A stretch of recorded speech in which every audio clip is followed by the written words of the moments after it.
views expressed on this program are those of the hosts, guests, and callers, and are not necessarily those of this station, its management, or other advertisers.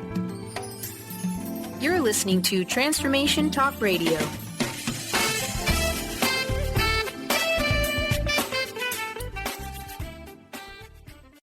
Are you ready? The Cornelia Stephanie Show, Wake Up to Love, your call to action. Join Cornelia as she empowers others to live heaven on earth. Cornelia teaches listeners how to be the authority over yourself, embracing your inner guru. Feel yourself uplifted into limitless expansion, integrating ease and grace in a changing world. This show will cover topics such as unconditional love, your physical body, how to be in extraordinary relationships, create financial and emotional wealth, embracing entrepreneurship in the new earth.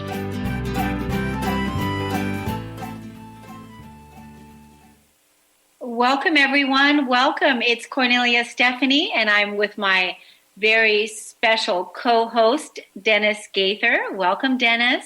Hi there, Cornelia. Thank you for that special welcome. Special, yeah. It's we always have a special time, you and I, when we're doing these shows, and I am so excited about this topic.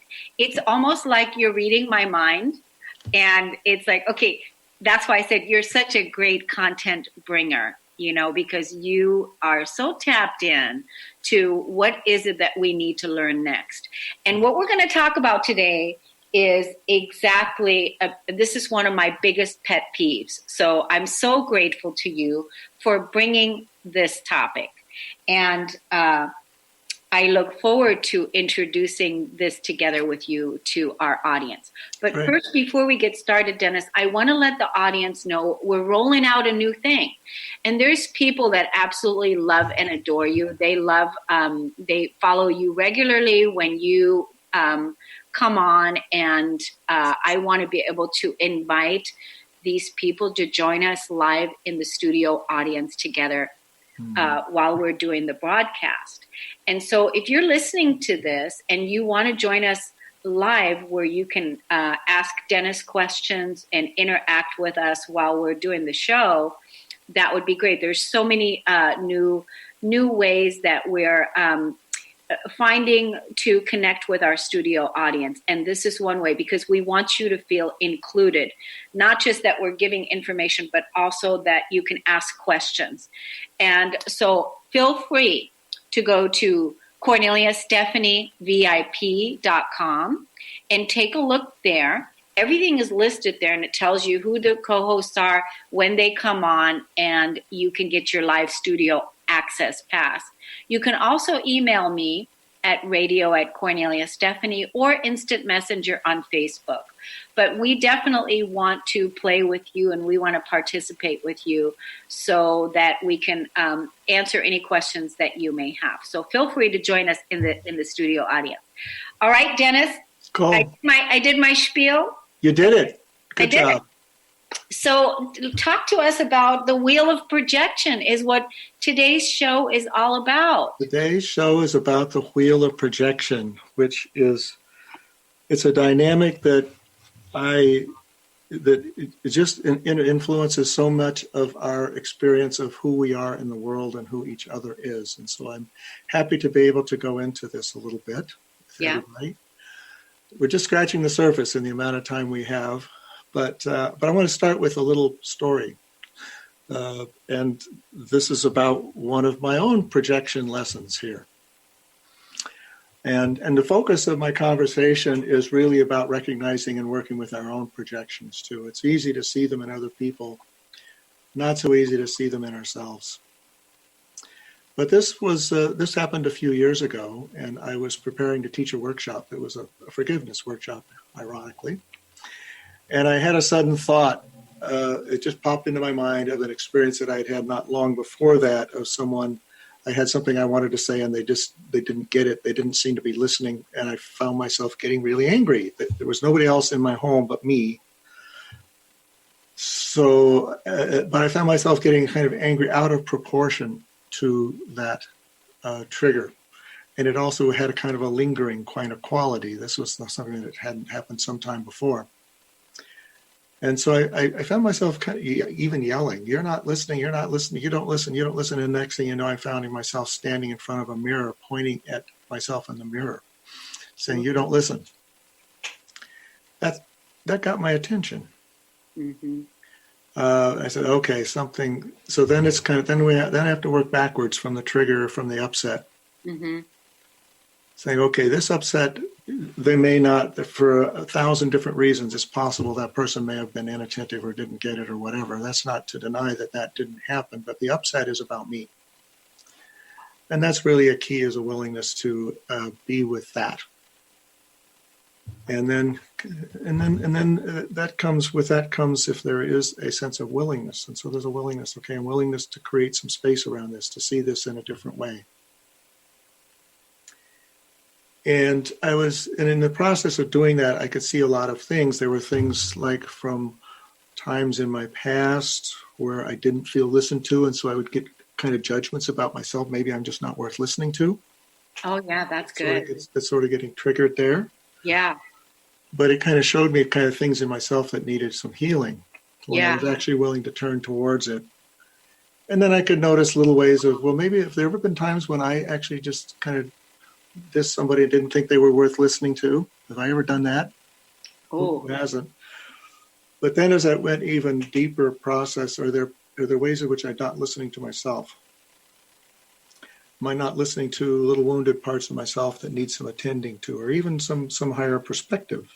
So there's an inward listening. So that the "you're not listening" is actually something I was also doing to myself. yeah.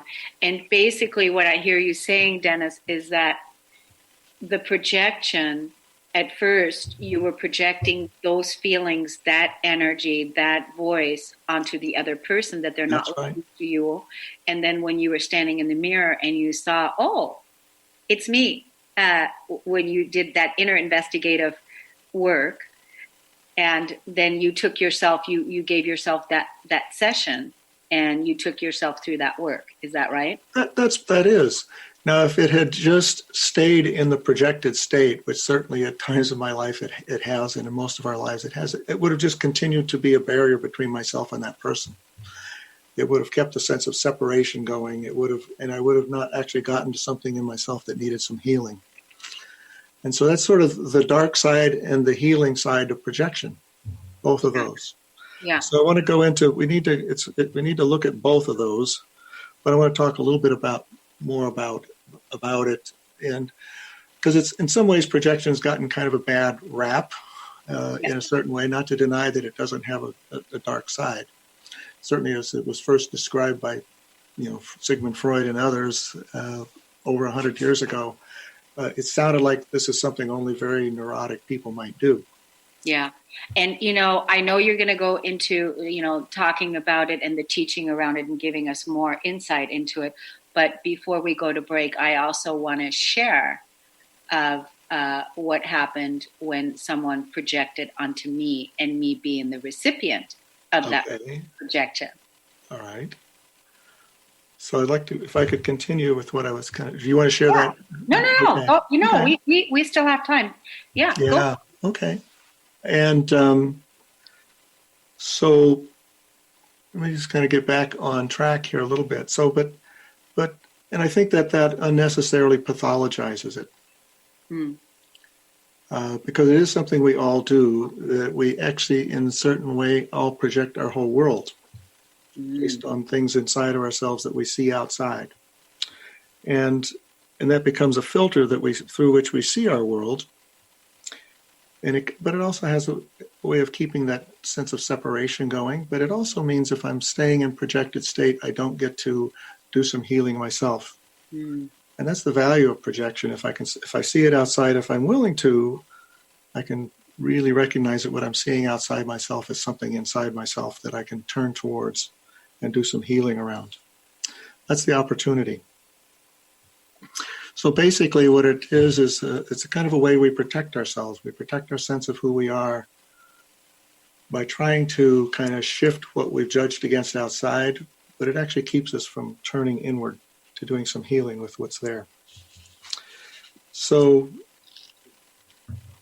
let's talk a little bit about here. You wanted to say something there, Cornelia. I want to give you a chance to say something about that, or I can continue with what I wanted to talk a little bit about here. No, you can continue, and we're going to skip the break, and I'll share my part during the break. So please continue. Okay, cool. That will be fine. That will be fine. We're just getting ourselves coordinated here a little bit here. So I wanted to just talk a little bit about one of the things about projection, and why I call it the wheel of projection, is because that part of us that kind of thinks that we're a separate entity, separate from others, I'm going to call it ego. Part of what it does is it projects the sense of whatever we've judged against in ourselves out as a way to try to get rid of it. But it doesn't work. It actually goes around and actually comes back to bite us. And so I have a diagram there. It's called the wheel of projection.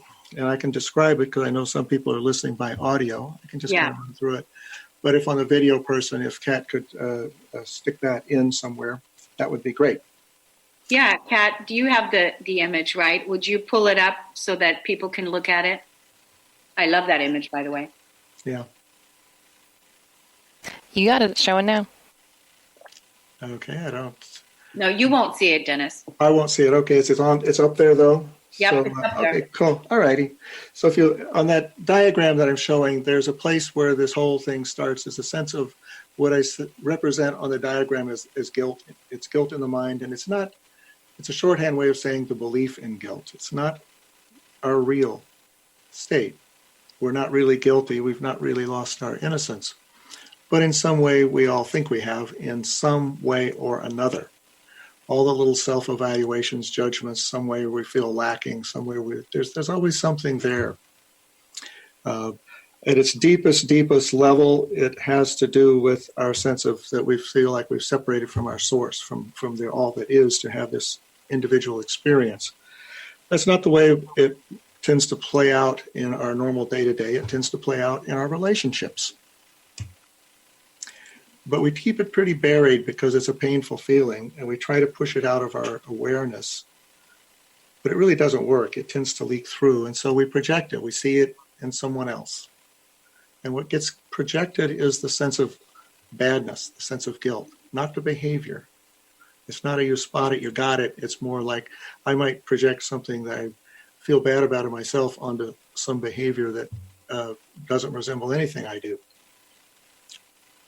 So, but then we start to gather evidence. And it's not something we're doing consciously or intentionally usually.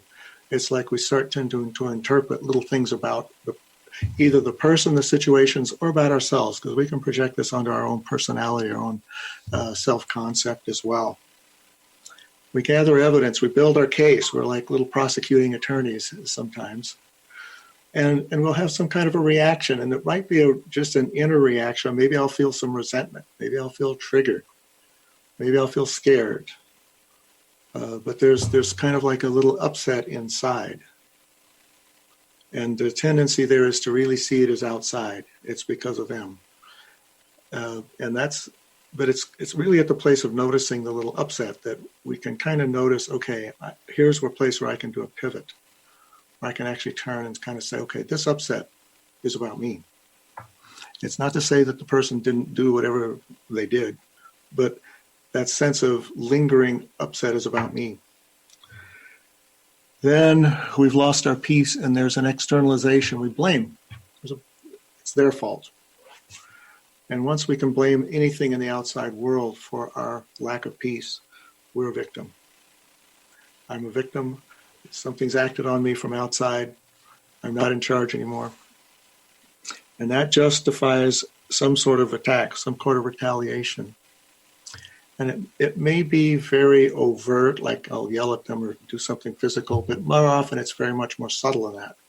It may be just a quiet little rejection, just a little hurtful thoughts. Maybe in this day and age, maybe I'll just unfriend them on Facebook. But there are many forms, and it's from the standpoint of the wheel of projection, it actually doesn't matter in what the form is. In the world, it matters a lot. But here, in terms of healing our own mind, doesn't really matter. Because on some level, we know that we have attacked the truth of someone. On some level, we know that we know better. And then that just increases the sense of unconscious guilt in the mind. And it's the unconscious sense of guilt in the mind that really influences our behavior. And that's what we can actually use projection as a way to help us heal. The wheel of projection. So projection tends to be very self-sustaining because we'll always find evidence to support it. We can always find it. We'll focus in on those things that will support it. But if we're willing to let go of that, to have some willingness around it, it can actually serve our healing as well. By showing us something, there was some unconscious sense of guilt in me. Maybe I didn't know it was there, but now I'm seeing it projected out. And if I'm willing to, I can use that. I can use that to bring some healing inside. And we're happy to talk a little bit more about that too, because that's the main thing. That's the dark side of the wheel of projection. But I would say that we do that individually and we also do it collectively. There's no human being that is not on the wheel of projection. And we also do it collectively. We get one of the things that we do, I've certainly caught myself doing, is we'll get others to agree with us. We'll present our case to other people and they'll agree with us. You know, it could be our friends, our support group, our coworkers, our whole country. Every war, every pogrom, every ism has to do with the wheel of projection. So on my personal journey, having been a peacenik for a long, long time, I find more and more in my life I'm interested, okay, what's the thought system? What is it that's behind all this? And so this is actually something I feel quite passionate about sharing and ways of healing that. I want to pause for a moment, see if you want to stop my monologue here, Cornelia, give you an opportunity if you wanted to ask something or whatever. Yeah, it's beautiful the way that you're presenting it. And I totally 100% agree with it. And actually is exactly what you're talking about. That, when you're talking about that the moment that we project it out and blame is the moment that we give our power away and that we are the victim. Mm-hmm. And really, truly, that has been actually my process of my own journey of healing, my own journey of empowerment, of, living and being a sovereign being. And any time where my victim was present is through this process is being able to release that and, again, come back to that internal peace that you were talking about, because right. I'm totally with you. Beautiful. So my process, and I love this. Yeah, well, I'm excited to share this with you and with others. And yes, thank you for providing a way of doing that, or an opportunity to do that. So the wheel of projection, how do we get off of it? That would be the thing or how do we know that we're on it? That's first thing is for me is like, to recognize I'm on it. And sometimes I've kind of gone down the road a ways before I recognize that I'm on it. But some of the clues, and none of these are absolutely definitive, I would say, but there are a lot of clues. One of the things that I notice is just energetically, I feel a sense of constriction inside. It's like, there's kind of like a focus. Mm-hmm. I find myself just kind of gathering evidence to support my point of view. Mm. Maybe I feel like I need to talk about this to somebody and not necessarily even thinking about it. I just kind of catch myself in the middle of talking to somebody else or imagining myself talking to somebody else, bolstering my case. Those are all clues. Some of the other ones, sometimes there are little things that happen during our day, and most of them are just kind of little fairly, maybe just small misunderstandings and clarifying things, and it kind of resolves it. But sometimes if my reaction seems out of proportion, or if it's sort of like a niggly thing that hangs in there, a nagging thing that sort of hangs in there, just doesn't seem to let go, kind of eats at me, that's a real suggestion that there's something in me that's being kind of entered into this situation. And again, it's not denying that somebody didn't do something, they didn't make some mistake, but what's irking me about it is that there's something, there's kind of an unhealed part of me that's being projected here. And if I'm willing to shift, I can heal, I can do some healing with it.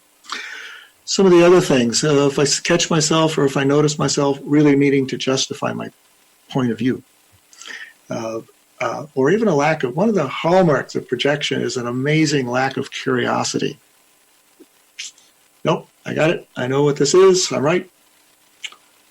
Well, Fixed. That's something to really pay attention to and ask about. It's just more about just asking about, the sense of curiosity. Mm-hmm. And I love that, which I've actually quoted in several of our conversations here, but I use it because I found it so valuable, from Pema Chodron. Our anger is a result of seeing incompletely. There's a bigger seeing here. I and everyone else have said and done unkind, unloving things during times when we forgot of the true essence of who we are, the divine being that we really are. We've all done that. And what I've appreciated is just knowing that doesn't actually change who we are, doesn't actually change who I am, but it really affects who I think I am in that moment. It really affects who we think we are. So a big part of it is just noticing I'm on it, noticing we're on it. Because until that happens, and sometimes the willingness to even notice that. I can remember at earlier times in my life where I might have gone for months or years not noting about it. It's one of the blessings of doing a lot of internal work is I find that I can't get away with that stuff too much as long anymore. Something starts to feel icky inside and it says, okay. And so it's not that it doesn't happen at this point in my life, but I do find that I don't hold on to it as long. There's some of that when we talked about when you go around the wheel of projection, it just adds to the guilt. In a relatively unconscious state, we kind of dissociate that part. So we're not aware of how our attack on somebody else, our belief that this other person's responsible, in this case, that this other person's responsible for my unhappiness, it's dissociated from, gee, I'm feeling more depressed, I'm feeling more anxious, I'm having physical symptoms, which is how the guilt gets expressed when we project it on ourselves. So that's one of the things as I kind of notice that process a little quicker. That's helpful. Yes. So, my goodness, getting off this wheel, though, once we notice that, what I find is that there are actually a number of different processes that people have used and I've introduced, and I'll mention a couple of them, but there's an essential ingredient that has to be there, and it's just a simple willingness. It's just a sense of willingness and a sense of curiosity. It's like, I'm willing to take a breath, I'm willing to step back, I'm willing to admit the possibility that there's another way of seeing this, and it will initially be a way of seeing this situation that seems to be outside, but it will result in a different way of seeing myself in it. And what I find is if that's not there, I don't care what process you try to use, it's not going to work. I've tried them. If it would work, it would have worked for me. But if that is there are actually a lot of different ways of working with it. There are a lot of them. One of my own that I find really useful is just to simply be with the willingness. Just to let there's a felt sense of spaciousness, of willingness, and just kind of let whatever seems to be out there or in there just come into that space. That was one of my earliest kind of big aha moments as I was working my way through A Course in Miracles early on, was that if I was willing to let my way of seeing this go or experiencing this situation or myself go, that there was another voice in there that would show me something different, that would show me another way. So even something as unstructured as that can be helpful if the willingness is there. So, and I think it's useful to remind ourselves that really all this is some unfinished business inside of ourselves. Not to pathologize it, not to judge ourselves because we've made a projection, but to say, okay, this is about something unfinished inside of me. And it kind of brings up a place that can be compassionate towards whatever got activated inside myself. And it's like that's also key, is that sort of bringing that sense of self-presence. It can be compassionate towards our experience and that of someone else. So there's a certain gentleness. There's a certain gentleness that's necessary. And I want to read the quote that I included here at the very beginning of this idea of kind of as a theme here, introduction theme. And it comes from A Course in Miracles. And it's one of my favorites, from one of the later workbook lessons. I'll just read it to you. In quiet would I look upon the world, which but reflects your thoughts, capital Y, capital T, your thoughts and mine as well. Let me remember that they are the same, and I will see creation's gentleness. So the ego part of me that holds on to the sense of guilt as a way of being separate, it does not see creation's gentleness. It sees creation's cruelty in its overt or covert forms. But there's another presence that can see a different way. So, all right, I'll pause for a moment here, catch my breath. And yeah, absolutely. It's beautiful the way that you're presenting it and bringing the awareness again that, with a little bit of curiosity and willingness, we can heal the divide, the disconnect that keeps us separate through the projection, and that it's okay that we do this or have done this, but that take responsibility and bring it back to yourself. Yes, it's useful to forgive ourselves for judging ourselves for making the projection. If I want to beat myself up about it, well, that's just the ego keeping this whole thing going. Yeah, So forgiveness is an important part of it. But so sometimes having some sort of a structured process can be helpful. mm-hmm. Can be, and there are a couple of them that I want to acknowledge here and that I find useful. I'm going to hold up this book. This is from a friend of mine, Dietrich Wolsat, Choose Again. And he has a 6-step process that he developed over years of working in an alternative healing center that he created in Costa Rica. And its 6 steps involve actually taking ownership of the upset, following the feeling back to some time in our early life, some sort of painful experience where we created a judgment about ourselves, and actually healing that judgment. It takes the form of forgiveness for believing this about myself, and then a remembering the truth. Forgive me for forgetting, remembering the truth of who we are. It's a lovely process that has helped a lot of people. Slightly different take. I'm going to talk a little bit more specific about some of these things here, but there's another one. This one's a relatively recent discovery by this person, Anna Huckabee Tull, Living the Deeper Yes. It's a book I would recommend, and she talks about coming out of healing projection in a slightly different way, and I find both those really useful. So let's talk about them a little bit more here. Sure, but let's take a break, Dennis. Let's do that. Good. Let's take a break, and we'll be right back on the Cornelia Stephanie Show with Dennis Gaither. We'll be right back. Cool. Thank you.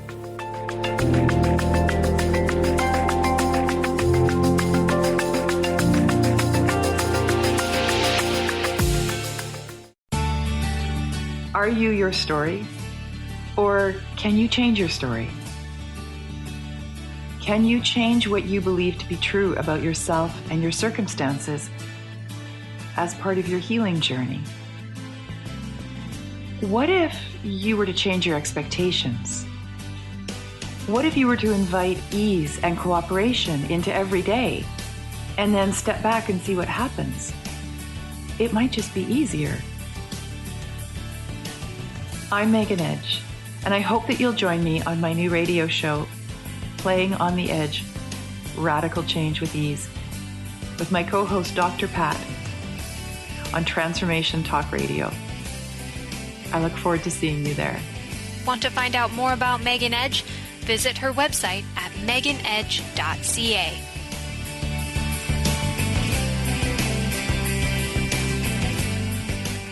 Living Lighter Radio with Jason and Patricia. We have an ecosystem approach to your life. Tune in weekly every Monday at 1 p.m. Pacific on Transformation Talk Radio as we, Jason and Patricia, discuss what's truly holding you back. We offer you the tools you need to reach your goals and at the same time be living lighter. For more information about living lighter, visit www.livinglighter.org.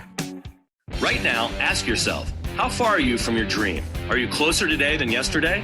Entrepreneur and personal coach Deborah Rothschild brings the wit and wisdom to transform you into a new dynamic you. Tune in to the Deborah Rothschild Show, Developing a Dynamic You. To learn more about Deborah, visit thedeborahshow.com. That's the DEBRA show.com. Tune in live every Wednesday, 3 p.m. Pacific, 6 p.m. Eastern on TransformationTalkRadio.com. Are you ready to shift your current beliefs about death from debilitating pain and loss?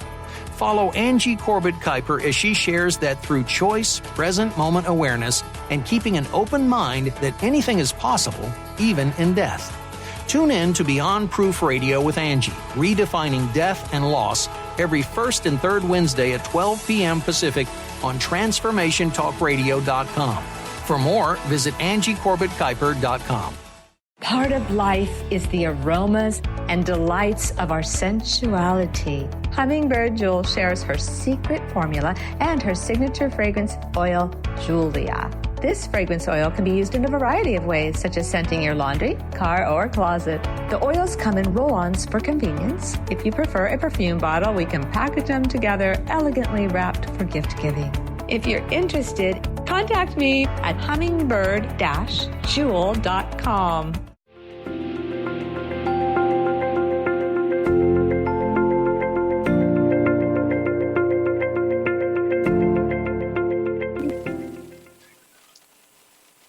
Welcome back. You're listening to the Cornelia Stephanie Show. I'm with Dennis Gaither, and we're talking about the Wheel of Projection.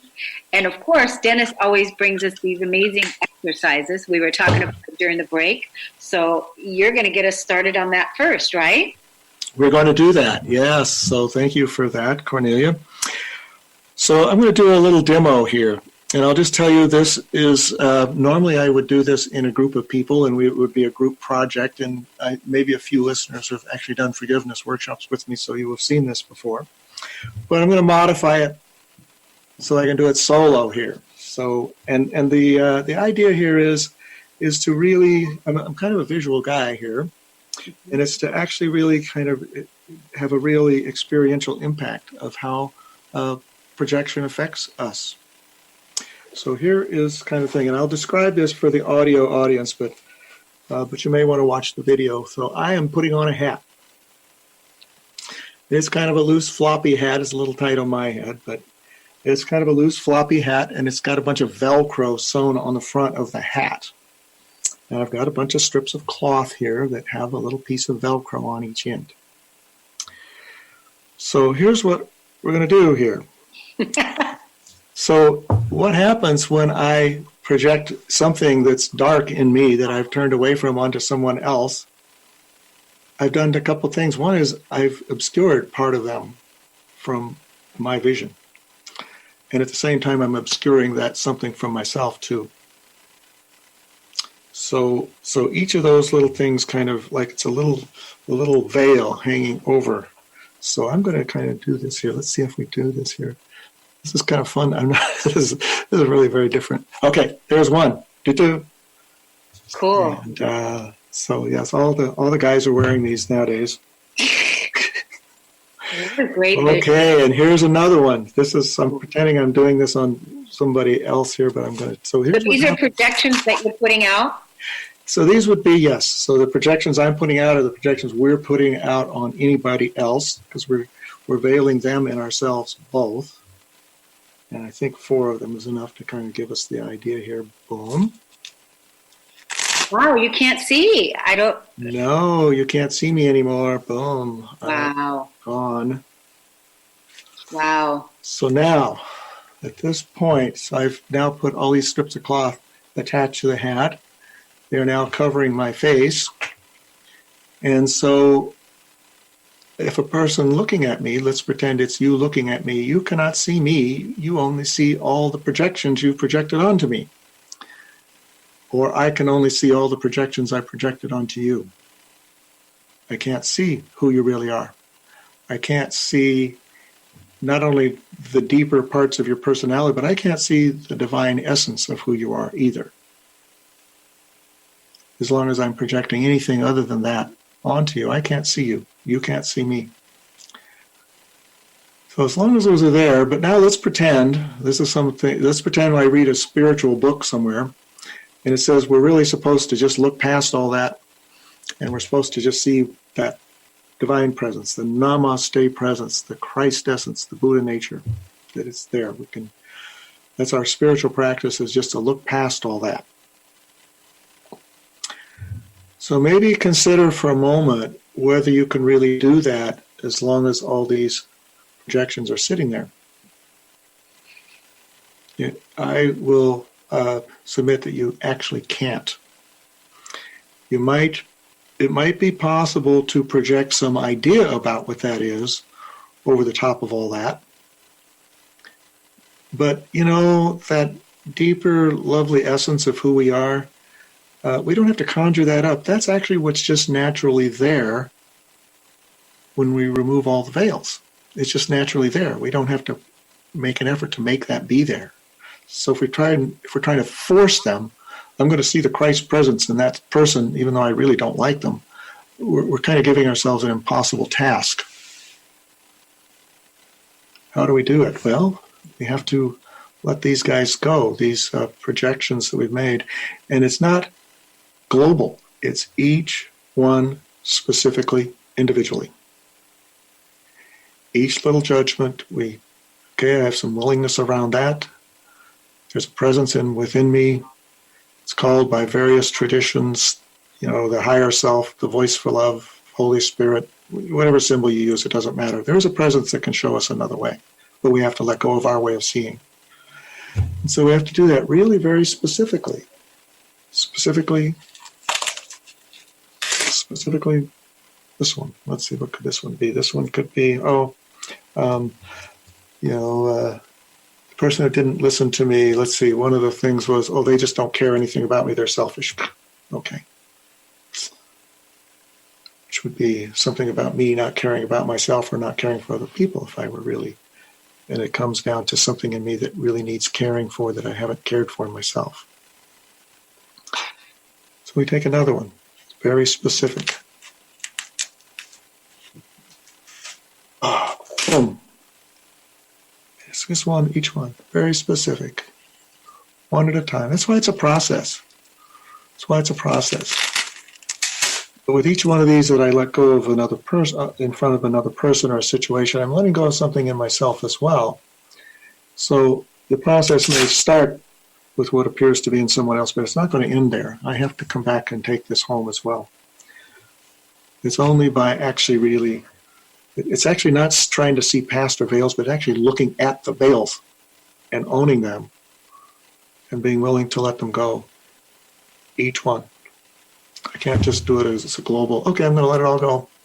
No, I projected that onto this person or onto myself or the situation. And that's the work. But there's a gift in that because there's always something that can be healed there. There's always something. Everything that seems to happen is actually something for us if we choose to look at it that way. I love that. So, I love this demonstration. I mean, later on when people look at this video, I'm going to use it as the thumbnail with you sitting there with the things. I mean, it's just perfect.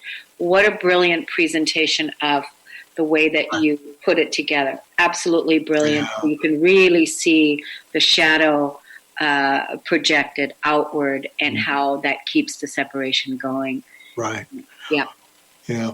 In a group setting, the way we do this is everybody from the group puts one of theirs on some volunteer, and you get to come back and take it back specifically. It's a process around that that's very powerful. But one of the things is when everybody's sitting there looking at these veils on the first, there's a certain kind of discomfort. that we all have. And that's kind of that wheel of projection, the sort of when we project, there is a sort of a discomfort, that guilt that we're reinforcing, the belief in guilt, the identification with it, not the reality of it. And there's some relief as we can let it go. Because, there's like a window that's opened. I see them differently, but now I see myself differently. There's some little thing in me. Let's talk about a few of those kind of ways of doing it if we need a little more structure than just being willing. And sometimes they are. I find that sometimes if I am kind of triggered, I might need maybe even the assistance of another person to kind of hold the vision of my innocence. Oh, that's good, Dennis. So if I'm kind of in my place of projection there's a sense of guilt there. Mm-hmm. This is something we can do with each other.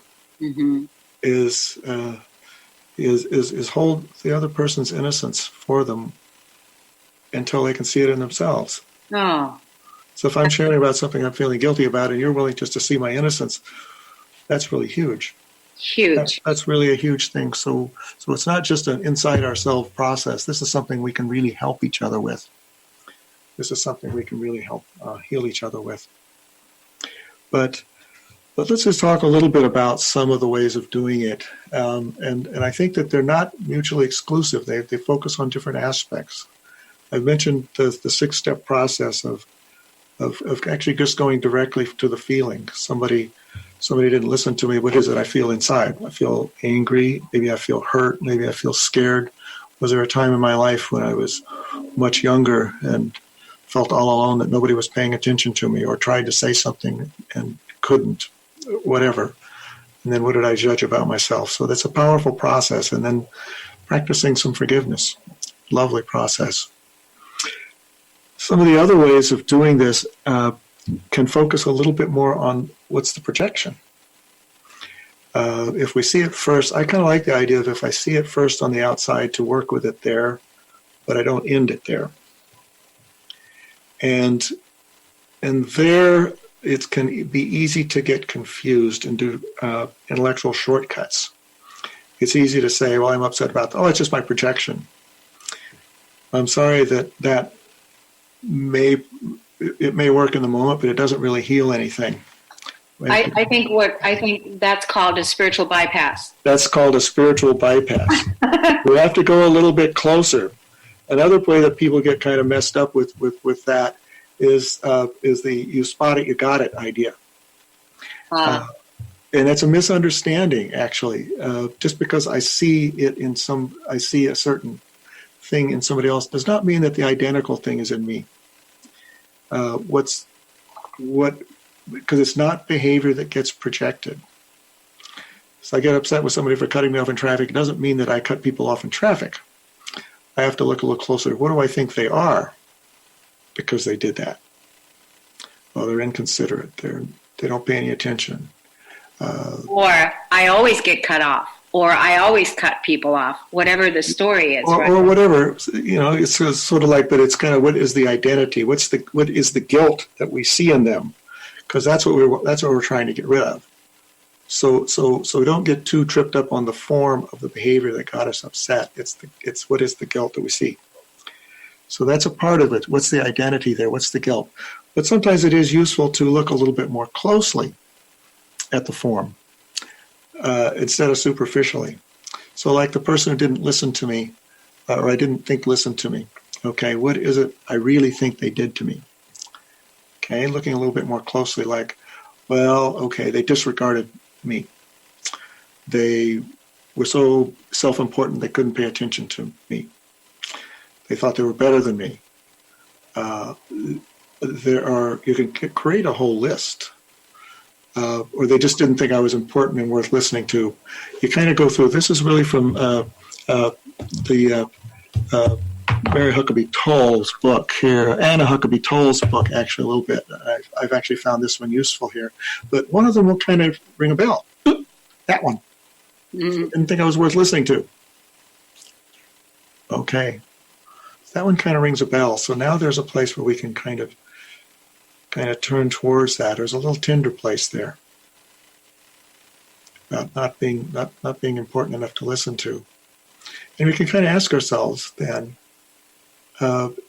is this something I might unconsciously do to other people, not feeling like they're important enough to listen to? Or is it something I might do to myself? Or a little both. In the case of the example I gave, there was actually a little both, and there usually is some of both. And the deepest one is it actually is something we're doing to ourselves. I'm not paying attention to myself. I'm not listening to myself. I'm not giving credence to some important messages within. So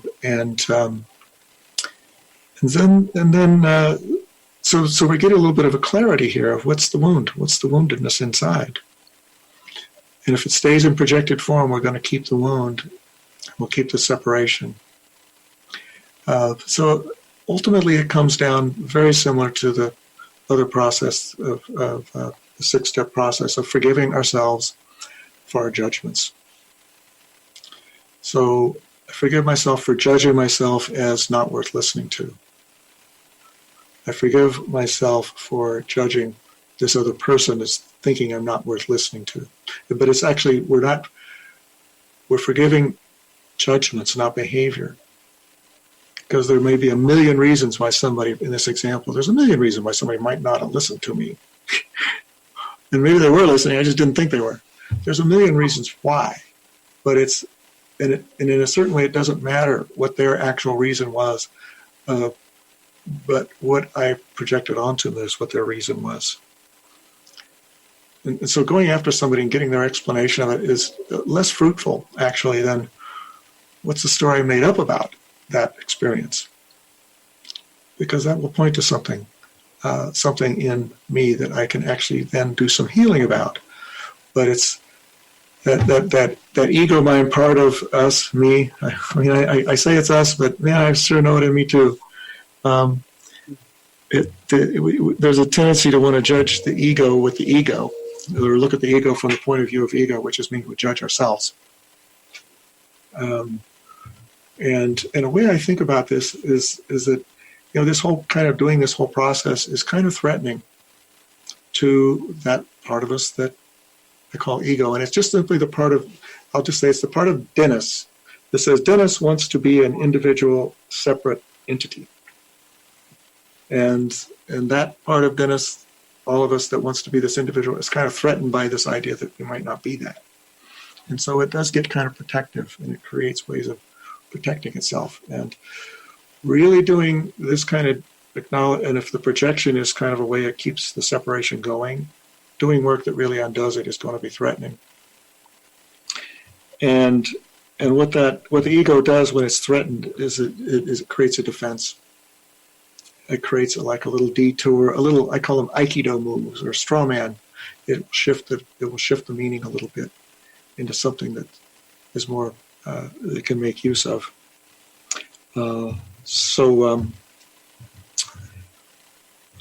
Yes.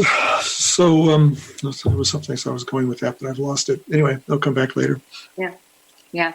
So you were talking about how the ego protects itself, during the process. And one of the thoughts I had was that when we're going through that process, we always can remember that in the innocence that you talked about.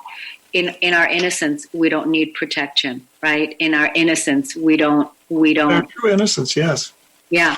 The true innocence it's not so much the innocence of the personality or of the body, because we have an experience here in the world, and those things, our body needs a certain protection. I have a roof over my head, and when it's cold, but by recognizing our true innocence, it's not that I don't have this ego going on here.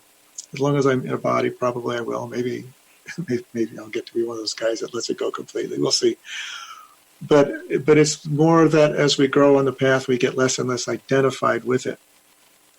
It gets something we're able to recognize and kind of unblend from a little bit. It's not me. It's a voice that's in me. Okay, yeah, it's there. But it becomes something that we're able to hold a little bit less lightly. Mm-hmm. And I personal opinion about it is that I think the further we go along our path, the more things come up that yes, we have our own personal hooks, including our own personal reactions when somebody projects something on us. You know, I mean, if somebody says, you know, you shoot people with ray guns, and I just kind of laugh at that. But if they say something that's a little bit closer to home, like, you know, you really didn't pay much attention to me, and I really felt you should have, it's like, whoa, what? A little closer to home, because there's sometimes I don't. Yeah. So I totally, you know, see how, you know, listening and being curious, how that can really, really, you know, begin that self-investigation process. And I think it's beautiful the way that you laid this all out for us today. But I do want to remind the audience that if they want to join us here live in the studio audience, the next time that you come on, which is going to be, everybody put it on your calendar, because it's going to be the second Friday of the month, which is going to be December the 13th. And that's when Dennis is going to be back. And we welcome you to be part of our live studio audience and engage with us. And then you'll be able to have your questions answered, you know, during this time.